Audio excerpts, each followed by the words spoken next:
Good morning, councillors, and welcome to the City Planning, Economic Development and Environment Committee meeting of the 18th of January 2023, and I declare this meeting open at 9 a.m. I'd like to advise attendees in the room that this meeting is being webcast and audio recorded, and I'd like to begin the meeting by acknowledging the traditional owners of the land on which we meet and their elders past, present and emerging. Welcome everybody to 2023. It's great to be first cab off the rank, so if I make any mistakes, it's still the holiday blues and I apologise in advance.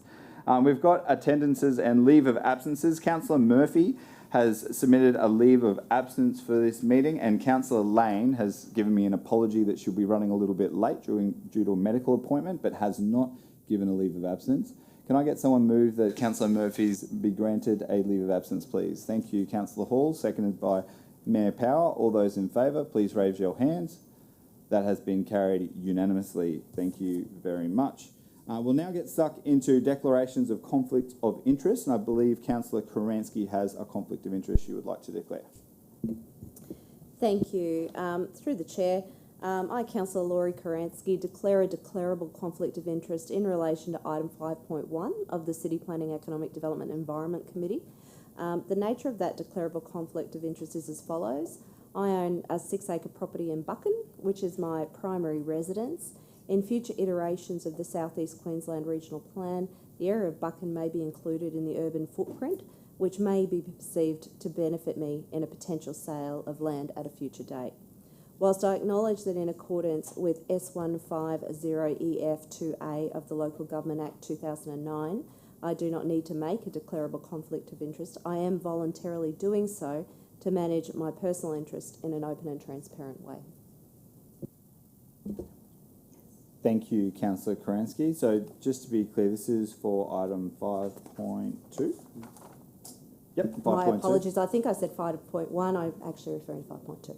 Thank you. And appreciate that you're being transparent, but yeah, just want to note for the people at home that the Local Government Act protects councillors from having to declare conflicts of interest on matters of ordinary business and matters that don't affect them any more than it would anyone else in the city. And the recommendation in the report doesn't actually encourage your property to be put into the regional plan either, but I appreciate that you're being transparent and making sure the community knows that you're considering potential conflicts.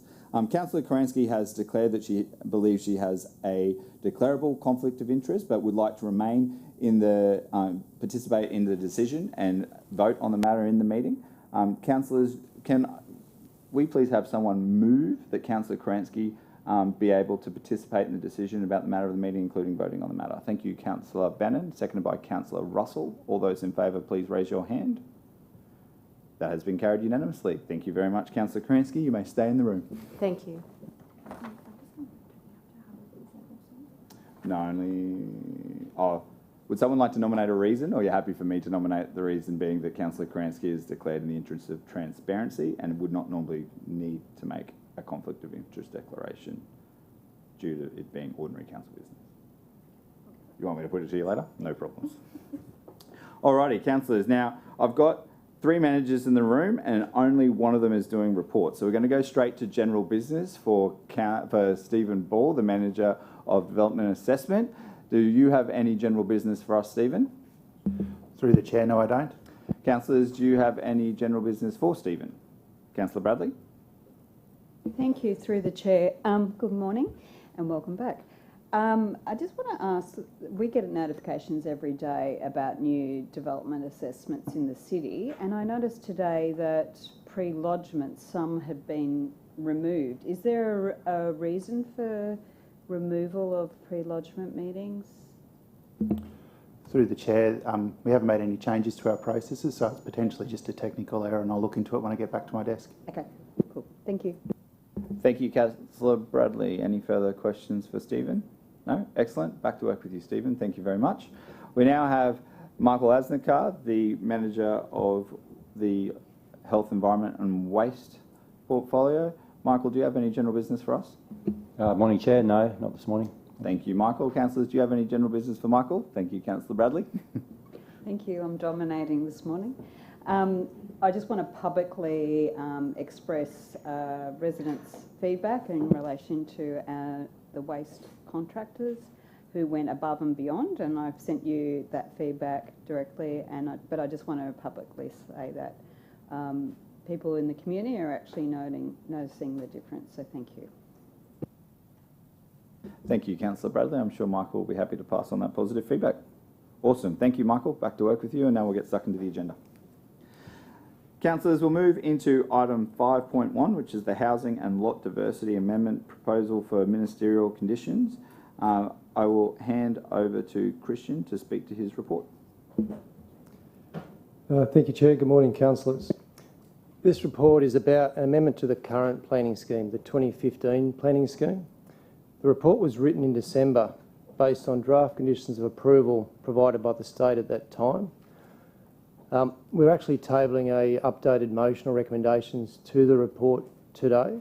I'm not sure whether they've been provided yet or whether they're available on the screen. The main reason that we originally had concerns with the draft conditions provided by the state was that they related to the new scheme, which we haven't written yet, rather than the actual current scheme, which was subject to the amendment. Since the report was written, we've been in contact with officers from the state, and we've now formally received conditions of approval from the Minister, and those conditions have removed the conditions relating to the new scheme. So that's good news. For this reason, that's why we're seeking to have the recommendations of the report changed to simply note the report.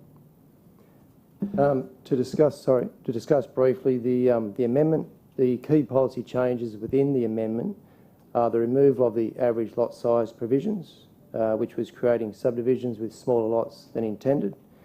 Another key change is an increase in the minimum lot size within the suburban precinct from 350 square metres to 400 square metres. The intention is to commence this amendment on Monday the 6th of February. Thank you. Happy to take questions. Thank you, Christian. Mr. Mayor.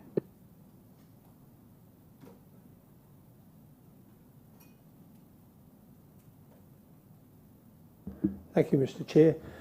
These provisions here were obviously my concerns that I brought forward to the council some time ago about the failings of our planning scheme and how unfair it was that properties that were inundated with water could override the planning scheme and get better densities.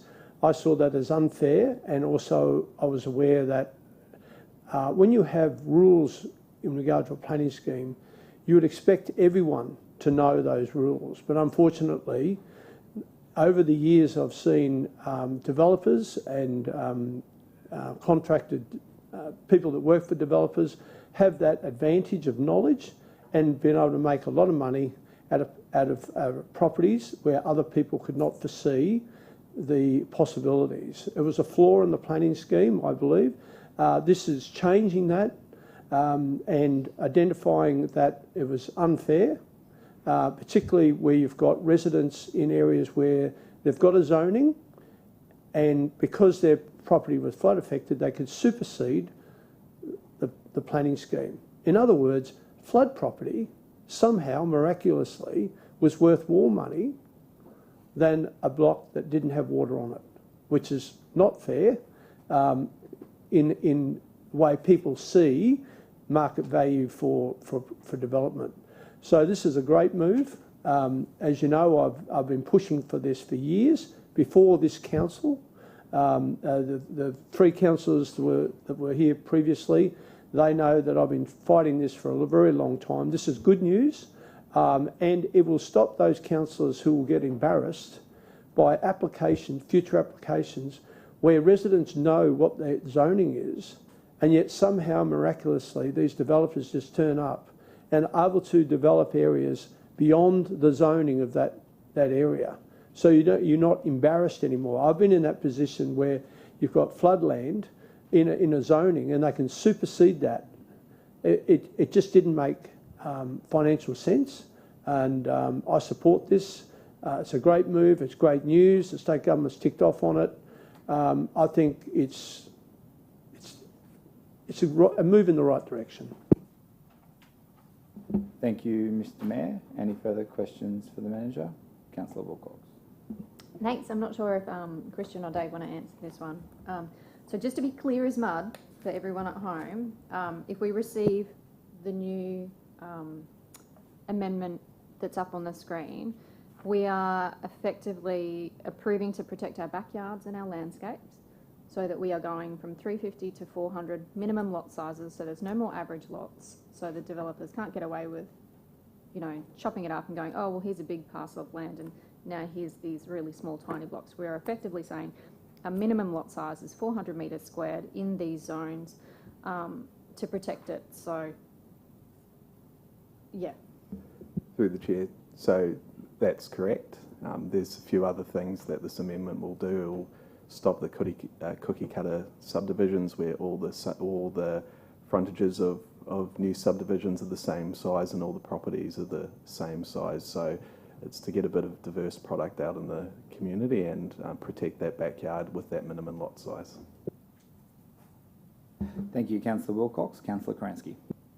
I just note that, thank you, through the chair.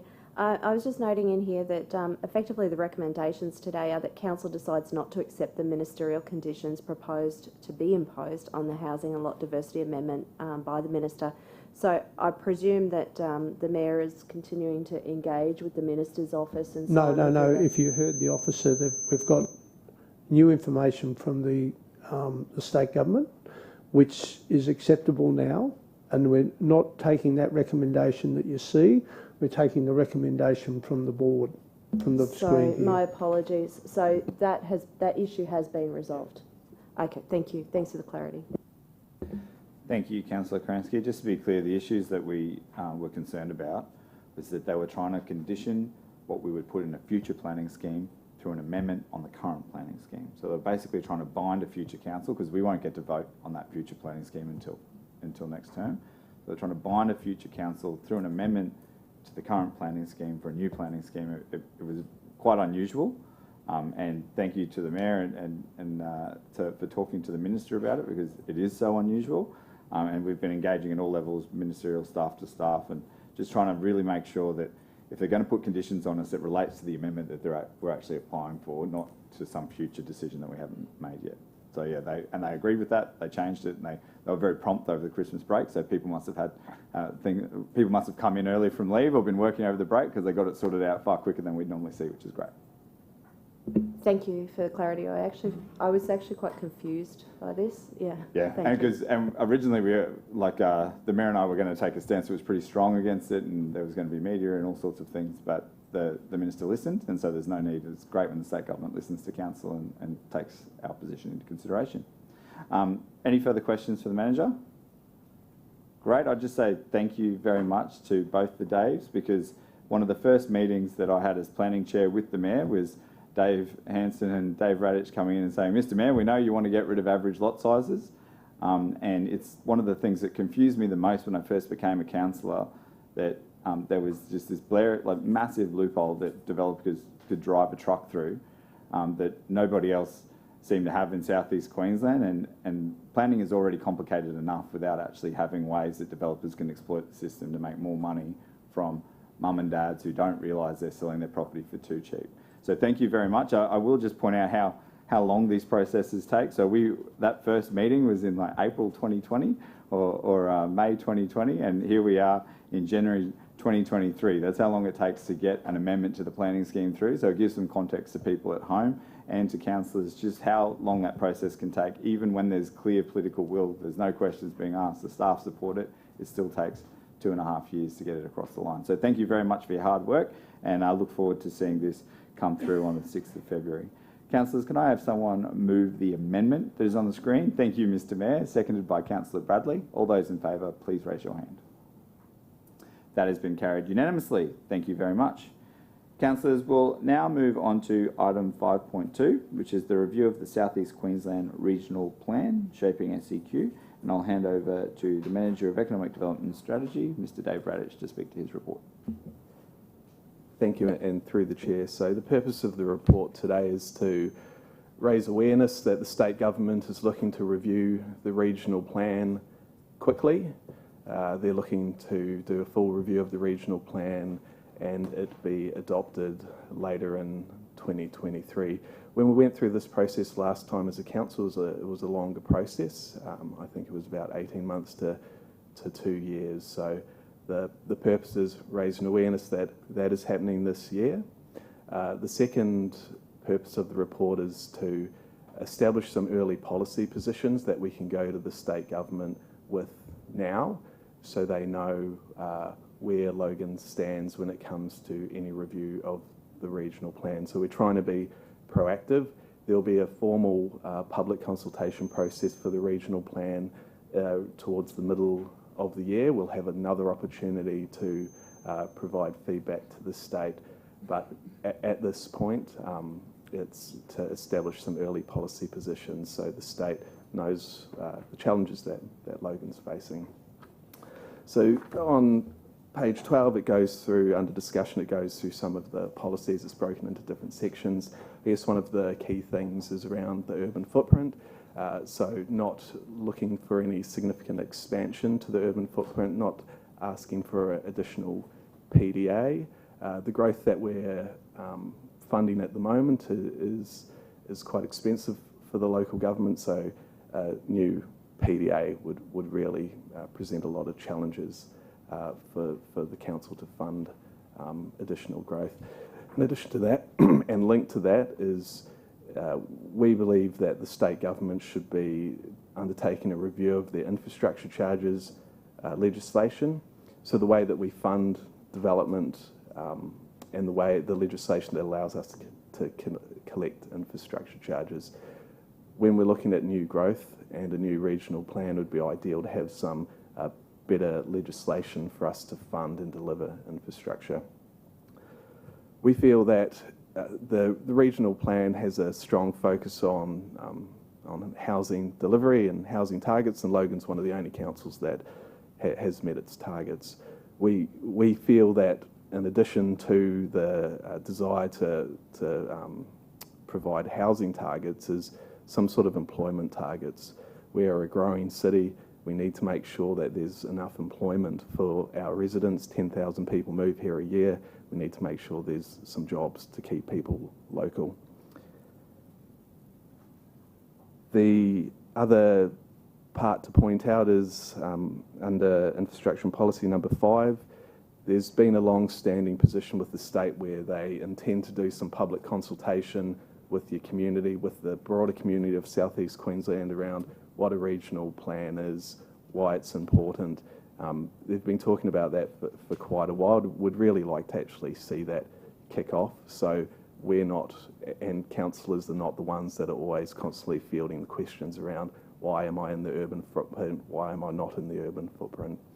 So the idea here is to establish some early policy positions given to the state before we enter into the formal public consultation process. We haven't seen a regional plan, we haven't seen a draft, and we haven't seen a draft map of the new urban footprint. This is just some early policy positions to be proactive when we engage with the state, because it is a very short time frame that the state is looking to review the regional plan, and happy to take any questions. Thank you, Dave. I've got Councillor Bradley and Mayor Power. Thank you, through the chair. I'm just curious, you said about early policy positions, and then you went and referred to the report, but I really didn't get that they were policy positions. Is there anything specific that you were seeking, or you're just wanting feedback from councillors? What sort of things? So under review of the urban footprint, we've got some language there around no significant expansion to the urban footprint. So that effectively is a policy position, with the recommendation that that policy position would then form a letter from council to the mayor, so from the mayor to the state, so they knew that Logan's happy with its current urban footprint, is not looking for any additional. There's also a policy position around us not supporting any additional PDAs. So I guess those are the, under discussion, those are the policy positions that would be looking to put to the state government. Are you seeking any other sort of feedback or thoughts on what positions? Because I think this is a golden opportunity. We've got an Olympics coming up shortly. Surely we should be advocating for more infrastructure or something along those lines to be included in So under infrastructure and policy, we're advocating for more public transport east-west connections. So there is that element that we're advocating for within this report. What about, sorry to dominate here, what about things like, walkability and accessibility for for everyone, not just able-bodied, but for disadvantaged people as well? Surely this is an opportunity to really push for more of that. Happy to consider that. I'm just not sure where the link between that and the regional plan is. Right. It might be another piece of advocacy that we could work with the state government, but effectively the regional plan is predominantly controlling development. Yeah, I hear you. I mean, I've been through this process before, but I would have thought this is, just a golden opportunity to really push for a bit more. Well, and open to more ideas. The recommendation is that the Mayor will write to the state government, so if there are other policy positions that councillors would like to put forward, that can form part of that letter, as long as there is that clear linkage to the regional plan. Mm-hmm. These are what we feel are the big ticket items that we could advocate for. Okay. Hmm. Did you have any specific suggestions, Councillor Bradley? I hear the public transport for the east-west, but I think we could be asking for more. In what way? And Okay, that's. I don't know. That's But okay. If you haven't got it, that's okay. You can come back and provide some feedback. The Mayor can take it on board. We Yeah. can test it in I the next round. I just feel this is we could be a bit more proactive. I'll let the Director respond. Through the Chair, just on a couple of those ones that you mentioned, like the walkability and the accessibility, a lot of those discussions play out through the preparation of our planning scheme. So, for instance, the state released a model code around walkability in subdivisions, which have incorporated in our scheme. So those conversations will continue. I think once, as Dave mentioned, this is not our formal opportunity to comment on the regional plan. We will be involved in a consultation process, and we'll see drafts that we'll bring to council, and that's when you can see where those gaps are and we can start to fill those in together. Okay, so this is just a teaser before we Opening actually volley, see it. a warning shot. Okay. Thank you, Councillor Bradley. Mr. Mayor.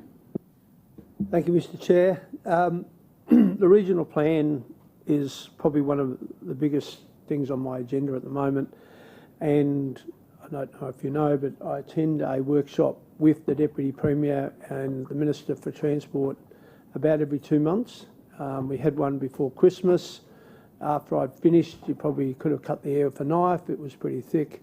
It was quite aggressive towards the Deputy Premier because he's not listening in regards to developer contributions for our infrastructure. As you know, 2011 was the implementation of a freezing of infrastructure costs. So since 2011, we've basically been the same. Now, infrastructure has gone up probably 50% in the last 2 years, let alone the last 11 years. So I'm taking this up. I love a fight. What I've done, obviously, I've put the Deputy Premier on notice. Now I'm going to follow up with a letter. We're dealing with that, the staff and I, putting it on paper. I'll also be sending each state member a letter of that letter that I'm sending to the Premier. I don't believe the Deputy Premier understands local government. I don't think he understands the position that other councils are in. I recognise that other councils are in a similar situation to us. I'll mention those as Ipswich and Moreton because it's greenfield development. You've got Brisbane who are getting $30,000 a lot, and that infrastructure is already there. Whereas we've got greenfield development, no infrastructure. It costs a lot more to be involved in the process. We're providing the affordable housing in Queensland along with Ipswich and Moreton. We're doing the heavy lifting, and we're not getting the service that we're due. I will, if the Premier doesn't listen to this, then we'll go to the next stage. But this is quite critical because we need the money to fund the infrastructure. Over the holidays, I was inundated with my name kept mentioned on Facebook about wanting this, wanting that. We know the program, we're locked in, we've got road programs, we've got a loan arrangement regarding the priority development areas. We're not that financial.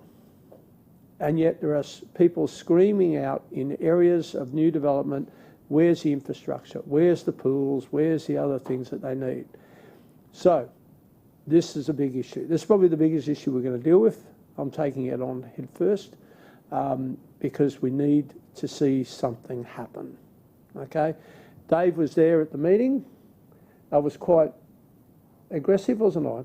I basically told the Deputy Premier where we're at, and I think he gets it in some sense, but we're going to have to reaffirm that with letters, and we're going to have to let the state members know, because I don't want to ambush them. I want them to well and truly know what we're experiencing, and they should be talking to the Deputy Premier or the Premier and put pressure on them to make some changes here for the regional plan for us. The other issue is in regards to the urban footprint. I think you probably understand that we don't want to increase that urban footprint any further than what it is, because we are struggling now to keep up with the infrastructure. And there are other issues in that report, particularly with developers going outside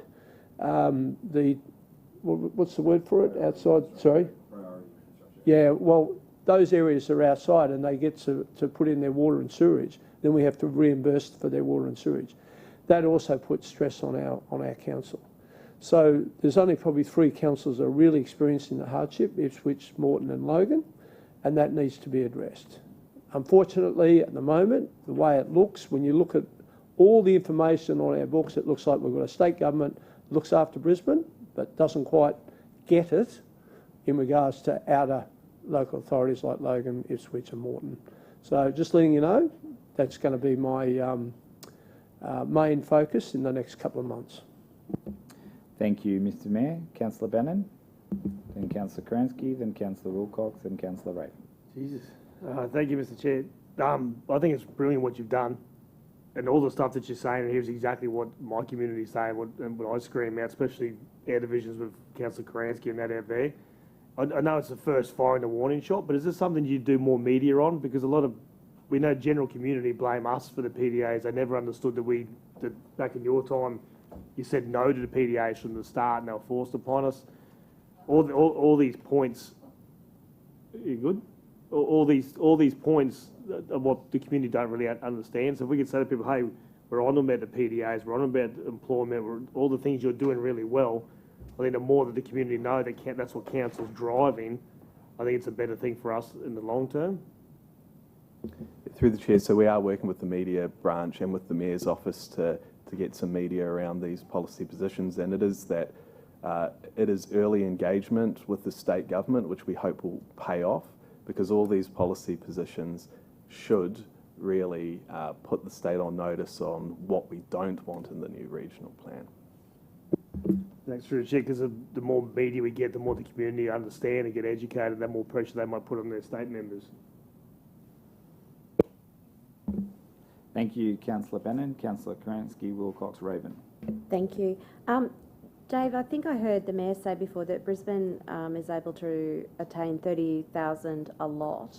What do we get in terms of?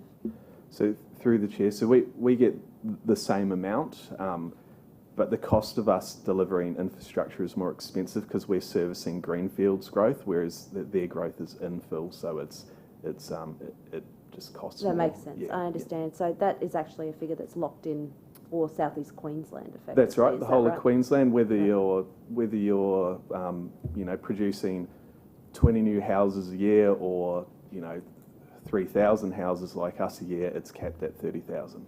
and presumably other growth areas like us are screaming that they'd like to see infrastructure charges increased, right? Through the Chair, yes, I'm talking to some of our neighbouring councils and their strategic planning managers, and we're all saying the same thing. It's a real struggle to fund this growth under the current legislation. So there might be a capacity to form a bit of a coalition in this space, do you think? Sure, coalition of the willing. Got it. Thank you. And Dave, just one other quick thing. With regard to infrastructure capacity and talking about local roads, could I respectfully ask that consideration be given to Waterford Tambourine Road being added to that list? We've done quite a bit of advocacy. It sits on our advocacy plans and so on, but I note that it's just dropped off this one. Most definitely, that's an important connection. Awesome. Thank you. Thank you, Councillor Kransky. Councillor Wilcox. Thank you. Thank you. Just listening to you regarding the public consultation, I think that would be fantastic. I think it would be very welcome, especially for people in my area that sit outside of the urban footprint and to have them to be able to understand it, because it is quite confusing for those that live outside it and what they can and can't do. And it's like, well, across the road you can, but I can't. It's really quite confusing. So I really welcome that. And the other thing is with the public transport connectivity. This is the first time I've actually read that, between Beenleigh and Springfield, a public transport connection. Now, that's the first time I've seen that link mentioned and that sort of thing. So just wondering, do we know what public transport, what we're advocating for in this space? So through the Chair, there was, not in the previous regional plan, but in a previous infrastructure plan, there was something called the Southern Connection.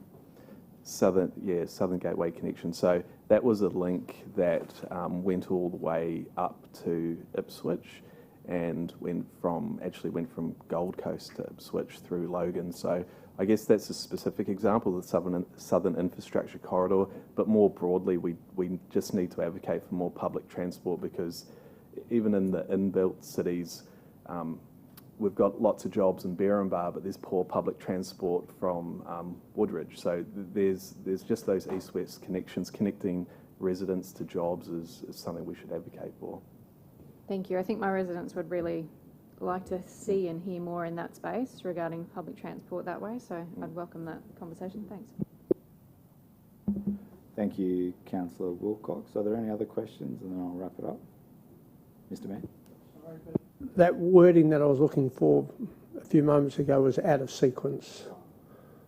So inside the further footprint, but out of sequence, further away, so that normally you wouldn't allow that development to occur, but being out of sequence, the way it's written, we can allow it, but it disadvantages the council again.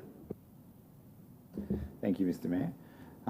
I agree with a lot of what you've said there. I think the challenge is for the state government is that changing the infrastructure charges cap during a housing crisis makes it look as though they're making housing more expensive, and it benefits Brisbane and Gold Coast and Redlands, even though they're not hitting their target. So in Logan, it costs nearly double the infrastructure charge to deliver infrastructure. So we're at $60,000 a lot. We only get $30,000 from the developer. So if you're a business that it costs you 60 grand to provide a service, but you only get paid 30 grand for it, you're going to be in trouble. You've got to put your charges up somewhere else. And that means ratepayers will eventually start subsidising the debt that we have to borrow to pay for development. And that's not acceptable in my mind. And a big chunk of that cost is sewer and water charges. 45% of our infrastructure charges go on sewer and water. I think an easy way, Mr. Mayor, when you're lobbying and putting pressure on the state government, is to ask that sewer and water charges be removed from the infrastructure charge, because places that already have established sewer and water, like Brisbane, like Gold Coast, like Redlands, they don't use that entire 45% like we do. So it gives us an advantage in that we get that 45% of the infrastructure charge back to use on things like pools, parks, libraries, roads, sports facilities, while places like Brisbane don't actually get extra money because we need it.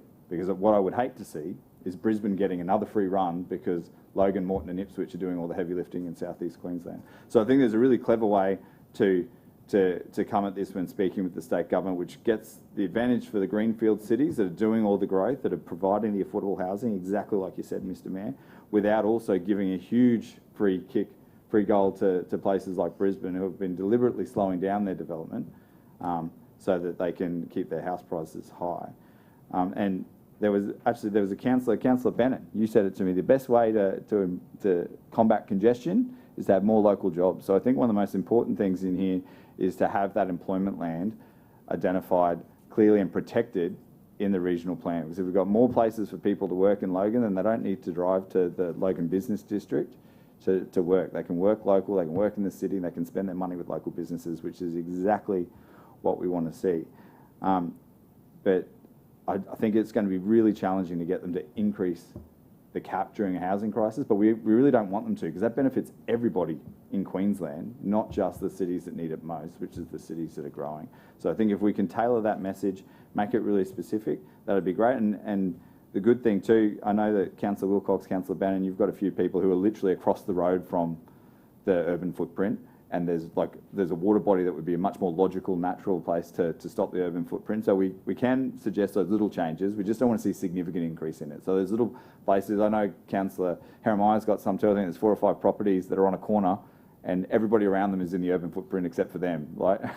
And so those little anomalies can be corrected under this still, because we're saying no significant changes, but we can still tweak what needs to be tweaked in the interest of common sense and just to make the city function and operate more logically. Are there any further questions for the manager before I put the vote? Councillor Bradley. Thank you. I'm going to be cheeky and say, Mr Mayor, you're going to have to run again.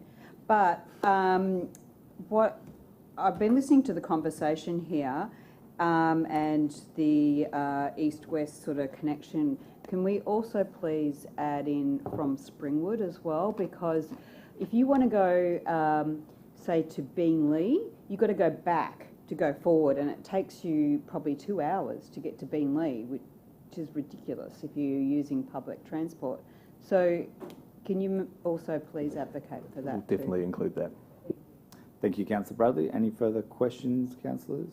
There being none, there is a motion on the screen. Thank you. Moved by Councillor Bannon, seconded by Mr Mayor. All those in favour, please raise your hand. That has been carried unanimously with the exception of Councillor Haramiah. How do you vote? Abstain. Thank you, Councillor Haramiah. Would you like to provide a reason? Not today, Mr Chair. No worries. Just so I give you the opportunity. The councillors, that brings us to the end of the reports.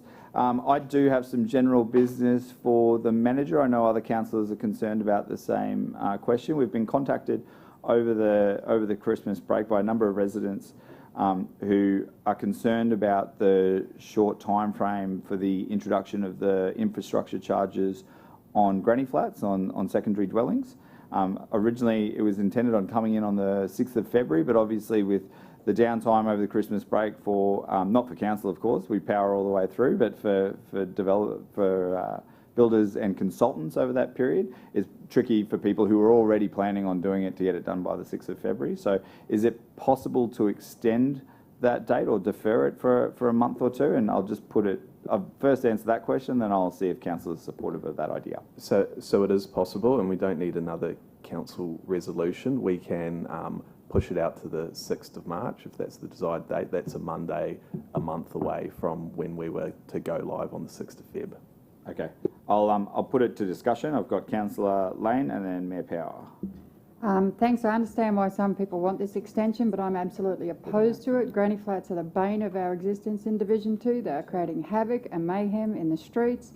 We have cars parked everywhere, cars on footpaths, people are disrespectful, and people are really feeling the heat from it. This is not to say that a person on a rural property wanting to house their grandparents gets captured into that, but in my division, I won't support it. Thank you. Mayor Power, then Councillor Bannon. Yeah, in relation to this, I remember when the regional plan came about, which was basically thrown upon us. I'm on the subject, don't worry. It was thrown upon us overnight, and a lot of people had applications already in before that announcement. And the state government decided that they would allow those applications that were already in the process to continue. I'm thinking that rather than stretch the line out, if you had an application in prior to the council decision, which is a public decision, I would expect that council allow for that process to continue as that application had already been in and proceeding before the council made a decision. I thought we could have followed that principle as a way of addressing this issue. If it was a development application, Mr Mayor, yes, because development application comes in and then it takes time and then eventually we make a decision. Because it's a building application and most of the work gets done by the certifier, then at the end they submit to council. They may have already started the process and been paying all along the way, but council doesn't see it until they put it in. So, that's the challenge. The state government required people to prove that they were in the process of doing that. They allowed the continuation of that. I'm thinking we could probably follow that legal principle. I'll let the manager respond to that question. Through the chair, I think from an administration point of view, it's probably easier just pushing it out by 4 weeks if that's the cut-off date, because we've already communicated with the certifiers the cut-off date is the 6th of February, and that's why there's a whole lot of emails circling around council. We could communicate to the same group of certifiers that it's now the 6th of February. They'll give them a little bit more time. 6th of March, sorry, they'll give them a little bit more time. And just to be clear, Dave, they just need to have the certifier's building application in. So the plumbing and all the other bits that come afterwards, that doesn't need to be done before the cut-off to avoid the infrastructure charge. They just need to have the building application from the certifier submitted to council. Is that right? Or do they have to have everything done, including final plumbing inspection and all that? Through the chair, it's the former. It's simply the building approval, not completion of the building works. Thank you. So that means they've just got to have the building approval submitted, and then all the bits that can take longer, plumbing certification, things like that, that can all happen afterwards. They still won't be charged the infrastructure charge. Is that correct? That's correct. Thank you very much. I have Councillor Bannon, Bradley, Wilcox. Through the chair, it'd be good for some comms on that too, because everyone certifiers get it wrong and everyone blames us, which you see every day. I think it should be pushed back. I feel your pain, and I pretty much voted for it because I know what you guys are going through. I was concerned about it, the same as Councillor Karansky, about legitimate people putting their parents into these sorts of things and I'm getting phone calls because the builder doesn't tell them the whole story. He just says you're getting charged $22,000. It doesn't say about what you're connected to. So, and the building trade, like I'm in the building trade, it just shuts in January.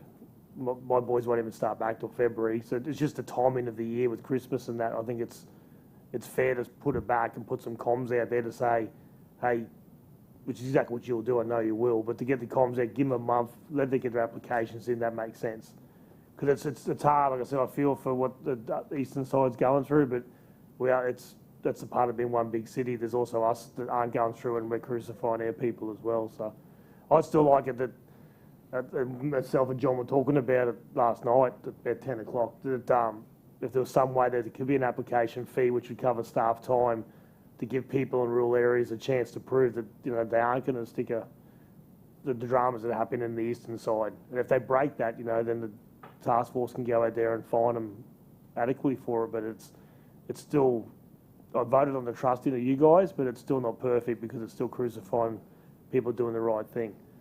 But in the same token, like I said, I understand the dramas that Councillor Lane's have on her side. I want to help with that, but I'm just hoping there's some way we can get a bit of a balance there and make I know the state made the mistake, but as usual, we've got to fix it.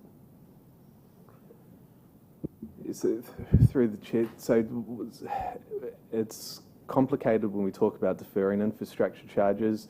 Again, if we could, there are in the construction industry, we're only starting to see people come back now and question some of the timing here. So there probably is a legitimate reason to extend it out to March.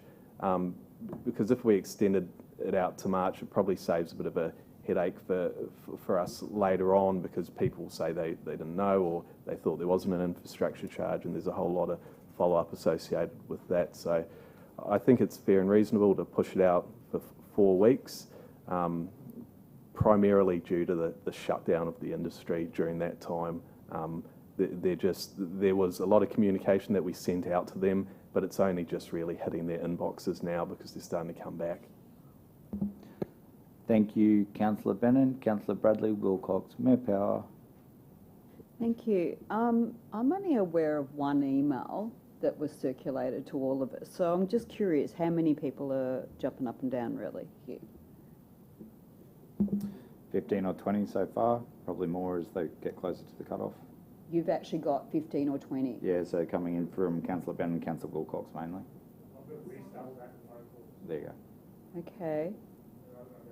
And I suspect as we get closer to February 6th, so So next week it's when we more go in through the rural areas of the city. Is that predominantly what's going on? Through the chair, it's probably more in our rural areas, I think, Councillor Brady, because it's the people that are doing the actual granny flat or not doing the wrong thing like in the other division. Like, if someone traditionally doing it, they're putting their parents in there and they've just seen it and gone ballistic. Whereas I think the people that were doing the wrong thing aren't complaining because they're getting caught for what they were doing wrong, if that makes sense. There was also an article from the Jimboomba Times that's raised awareness so that people are more focused on it, which is the value of having a local newspaper. If only we had one for the whole city.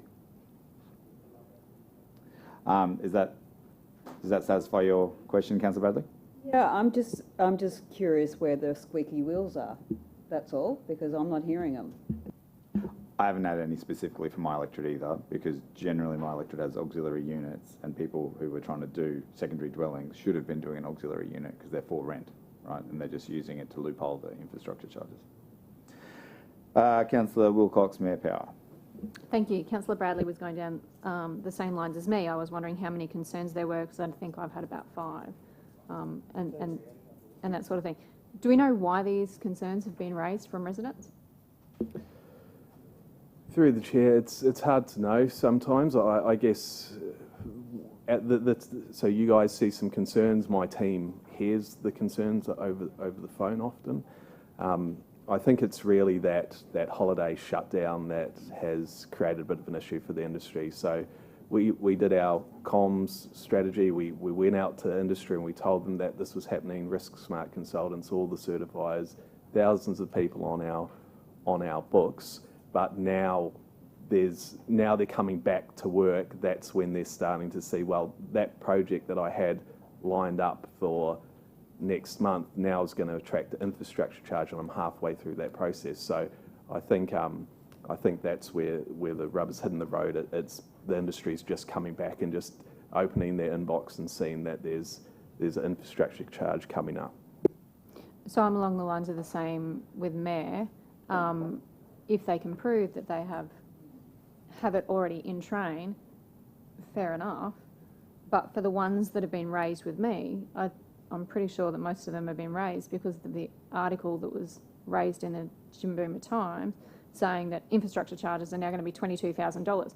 It didn't actually say it was moving from $16,000 to $22,000 to bring everything in line, so everything was the same. Everything was fair and equitable across both different types. As I said, we've gone to everyone and we've let them all know, but I don't think, unless they can prove that they have already been in discussions, they've already going along that line, I don't know that I'm okay for it to move from February to March.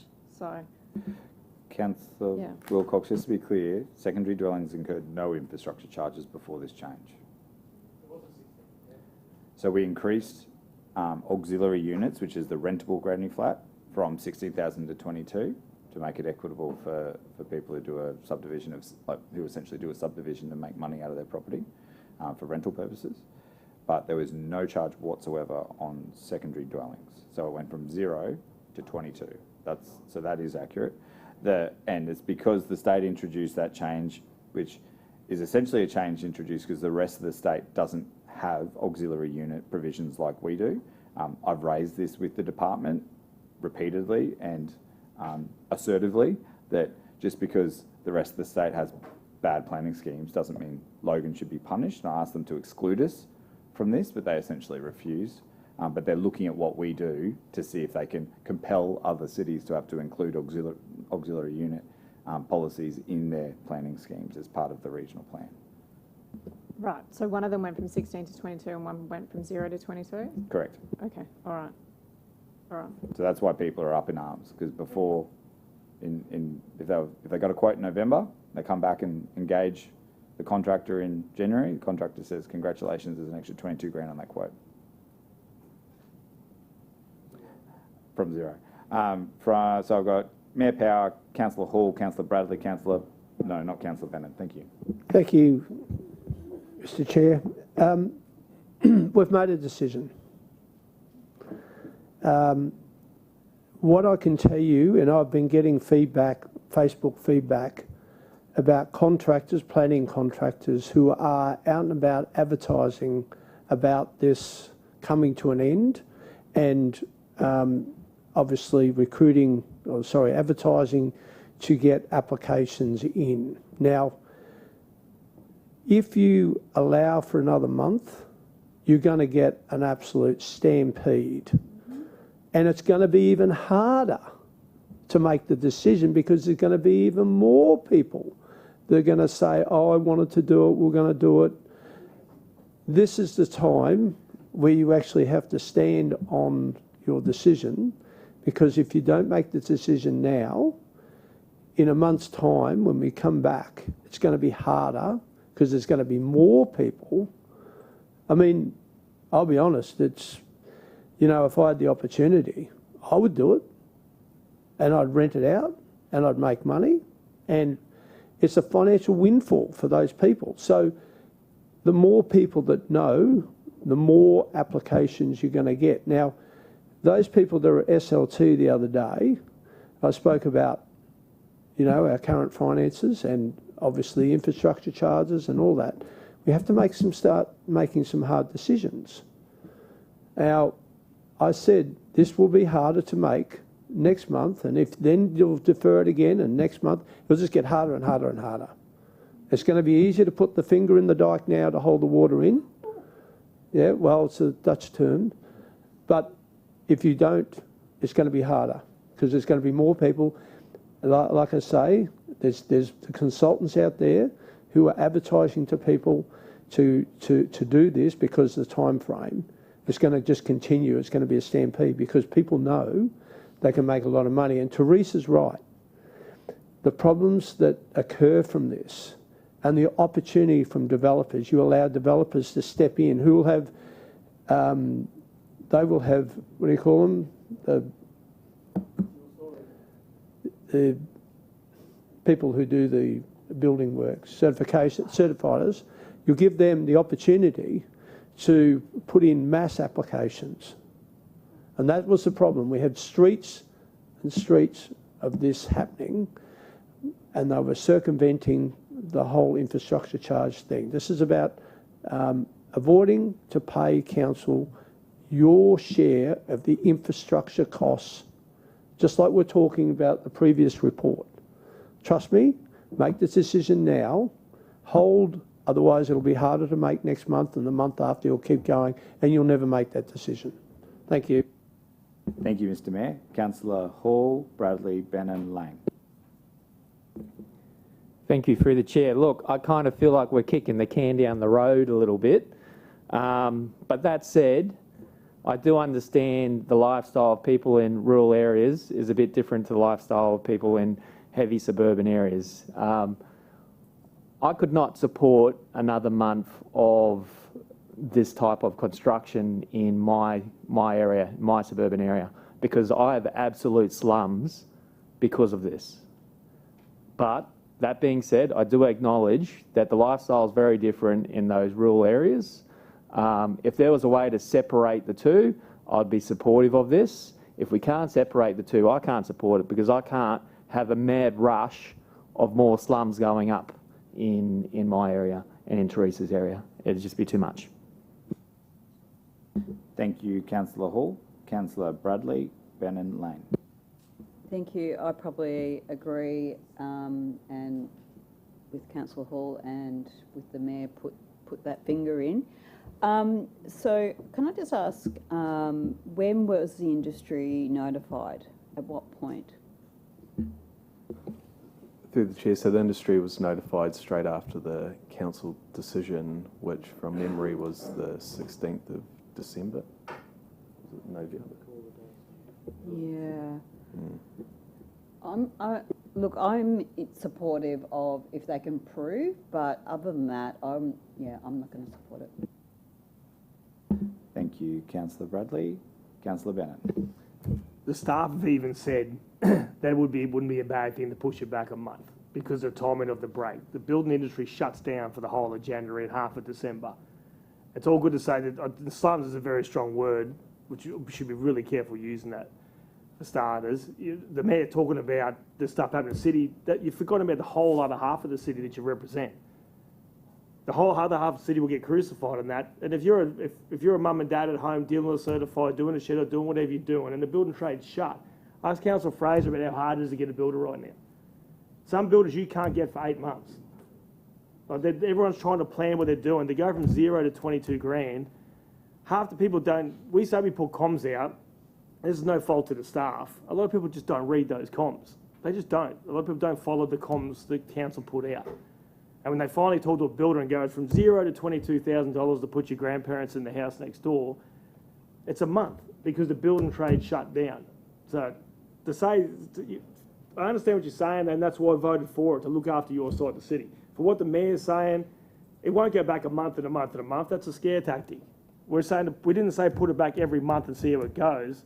The staff have said let's push it back a month because of the shutdown with the building trade, and to give the people doing the right thing as well a chance to not get hit 22 grand to look after their families. I'm against the mayor on this one strongly. If you vote against it, I reckon you've just forgotten half of the city that matters as much as you guys do. Thank you, Councillor Bennett. I have Councillor Lane and Councillor Russell. Thanks very much, and I like the fact that you're roaring up for your residents. I think it's awesome, and you're right, we do represent the whole city. So I've got a couple of questions, and those questions are, what infrastructure charges are required on a rural property where they don't have access to water and sewerage and all of those things? Why are we putting an infrastructure charge on a rural property where they don't have access to those services? Can someone explain that to me? Yeah, good question. They're prorated across the 5 networks, so the water, the sewer, the roads, community parks. I don't have the exact figure at hand, but for your average rural block, it'll drop somewhere in the mid-teens, so they won't pay the 22 that you would in a fully serviced urban area. So it's not $22,000, but it is an impost on them. The second question that I have is, if a person were to extend their home rather than build a granny flat, is that a different charge to the $22,000 that we're talking about? Because some people build an addition onto their existing home and house their parents and their grandparents in that. Is that a different charge? It is. So if they're doing it such that extension, whether it's attached or detached, isn't considered a self-contained dwelling, then it doesn't pick up the charges. They'd pay zero. I get it, but in the same vein, Through the chair. there's options out there for people rather than having to pay in $22,000 or $15,000 or $16,000. They can literally put an annex on their property or an extension on their property to house them in it with its own kitchen, its own parking spot, and its own bathrooms and what have you. Oh. Sorry, you'd be very careful in terms of the infrastructure that they provide in that extended area, because once it's got the facilities that constitute a dwelling, which is your kitchen, bathroom facilities and laundry, that's when you'll pick up the charges. Thanks. That's why I'm asking these questions, because we do represent the whole city. You're absolutely correct, and I know my area is going to cop a flogging, and I would like to see the stats if we do look at changing this. For how many applications come in for my division, please? Thank you, Councillor Lane. I have Councillor Russell, Mayor Power, Councillor Kransky and Councillor Hall. And then I'm going to test a general business motion. Thank you, Chair. I'm completely seeing the two sides of the argument here, and yeah, absolutely. You know, we represent the whole city and don't want to disadvantage anybody through this. But so I'm still in question asking mode. So I'm curious, how does council police the difference between granny flats for granny versus granny flats to rent out to another family? Because I'm hearing the term task force, but you know, like task forces aren't free. We don't just pull them out of the air. Thanks. So thanks for the question. Through the chair, so at the moment, or previous to the changes made by the state government, when we had a clear regime of secondary dwellings for extended family and auxiliary units for separately lettable and separate households, if we received a complaint from a neighbour or a person in the community saying that was approved as a secondary dwelling, we know that there's people unrelated to that household living there, we would investigate. The land use investigators would turn up, and that was quite a difficult process to establish exactly what those relationships look like, whether those assertions of unrelated parties were actually true. The changes by the state to make all of those things available, all of those units, auxiliaries and secondaries available for separate tenanting, has completely undermined that approach. So the suggestion now that that we could deal with it at a compliance level where, in the order of 450 of these sorts of things coming into the council's books each year, you would imagine, or pretty much everyone is saying that they're all for family now.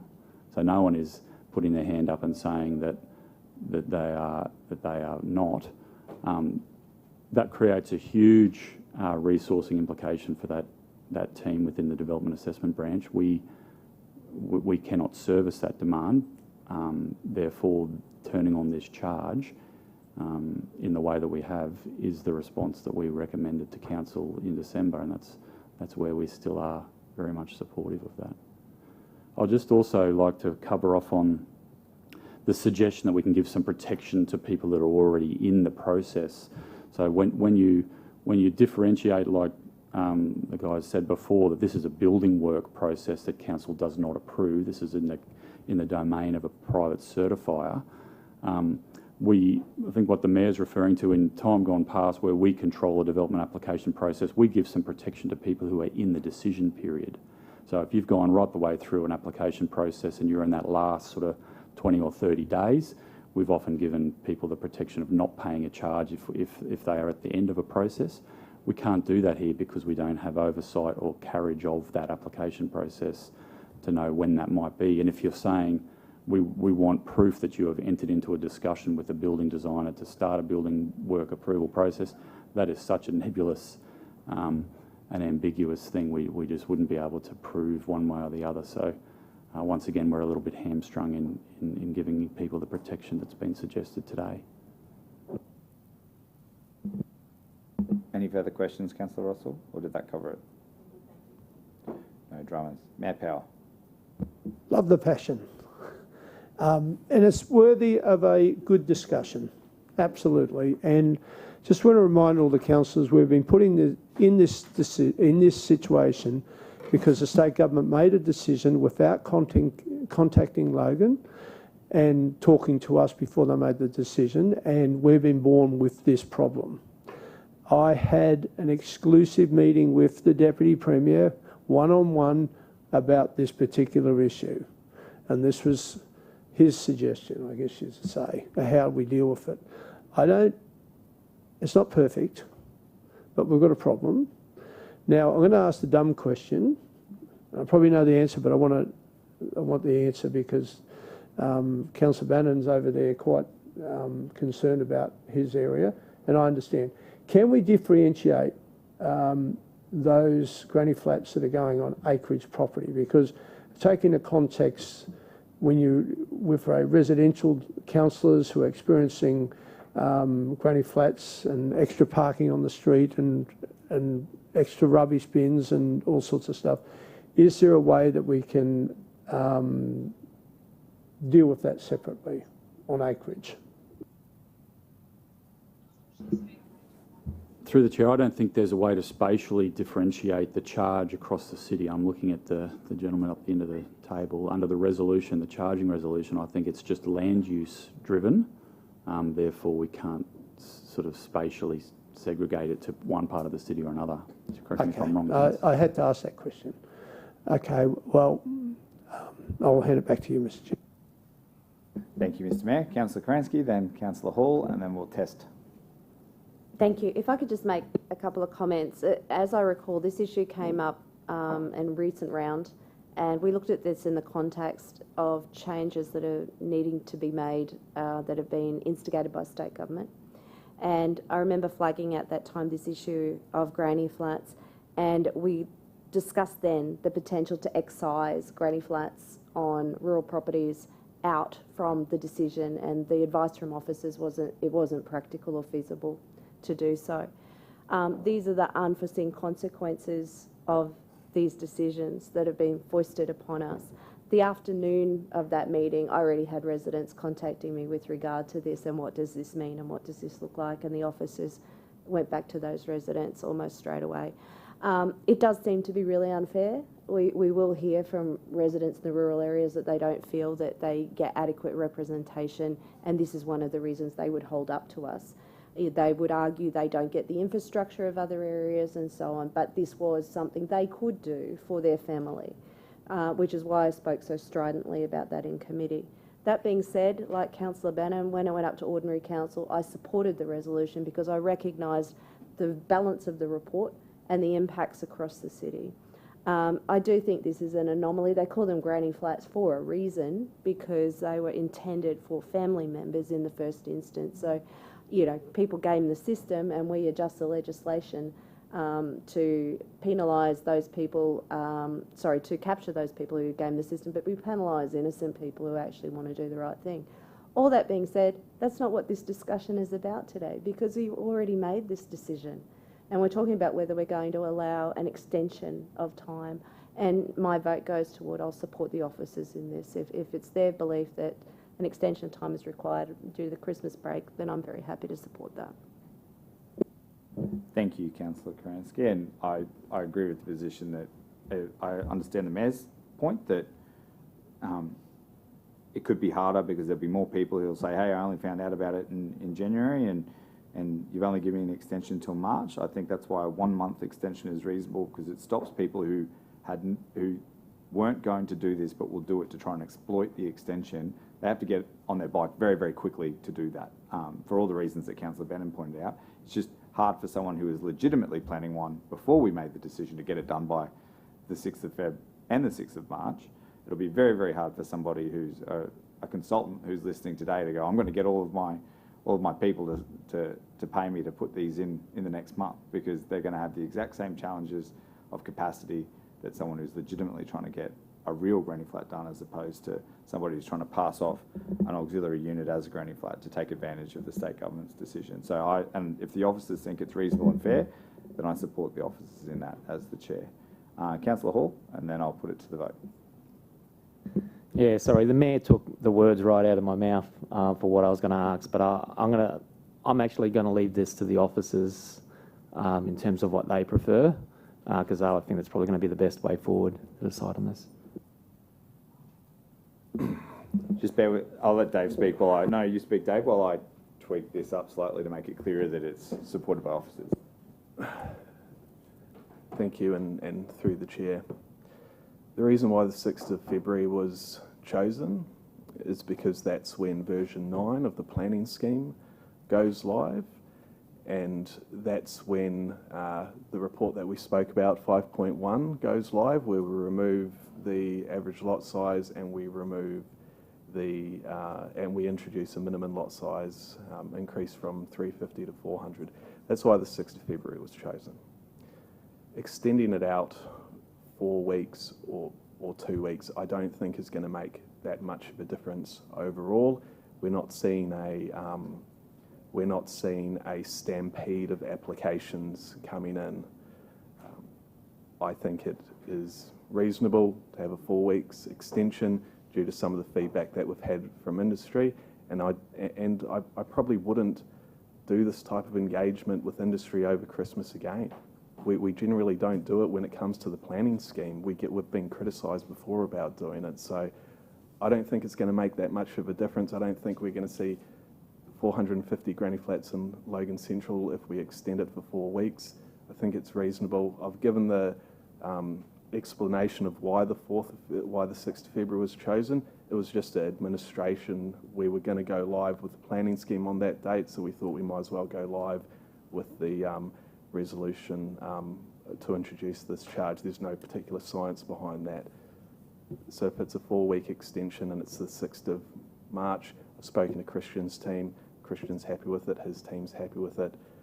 But again, it is a decision that I felt needed to be brought to Council's attention.